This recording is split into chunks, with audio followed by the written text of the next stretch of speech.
Hi everyone, আসসালামু আলাইকুম। কী খবর সব্বালানি? আজকে নিয়ে আইছি আবার তারপরে ব্লগ। তো এখানেও আমরা আস্তাও কুম্বাই যাইয়ার গিয়া তারপরে এই সাইড দেখার পরে বাচপানের কথা মনে হয়ে যায়, কারণ ওখানেও আমরা স্কুল আসলো।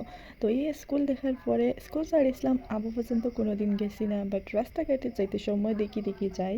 ম্যাম তারা দেখলে কইবা আও না এখানে স্কুলও, তারা দেখে গিয়া বুঝাইতো যে স্কুলও আবার যাওয়ার সাহস নাই। মতলব যেইমো যাইয়ার হইয়া হইয়া যাওয়া আর যায় না। তারপরে একটু ইবাজু ঘুরিয়া দেখিয়া আইলাম, নিজের গাঁও তো দেখতে লাগে না।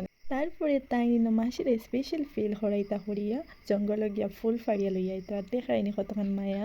आजा नजर तेरी उतारो मेरी नजर।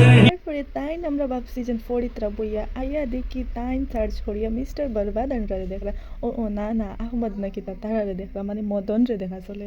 দেখায়নি ফোড়া তো ইয়া মদন রে দেখা চলে। তা তাই তো আর কি আলো নাই, তাহান ভিডিও লইলিয়া করিয়া তাই নইলা মদনের বিগ ফ্যান, বুঝছো নি গাইস? জলদি জলদি মদনরে নিয়া ও ভিডিও দেও নিয়া ধান বিগ ফ্যান। তারপরে তাই দেখাই নিনো খাম হরদা নুটি বানাই দিতরা, তাই রে আমি জিগাইলাম বেবি কিতা হরাই আপনি? তাই কইলাম মাসি আমি নুটি বানাইলি। আর দেখাই নি গাইস কত কাম করতে পারো তাই। আমার তো লাগে টান টান লোকে আমিও পারতাম না, মতলব ওলা খাম করতে পাররা তাই দেখাই তো। তারপরে তান একটা খাম দেখিয়া আজকে আর আমরা খানি খাইতাম না, নুটি খাইয়া রয়েছে তো ওলা লাগে। তারপরে আর কিছু নাই, আজকের ব্লগ এতটুকু। চলো টাটা।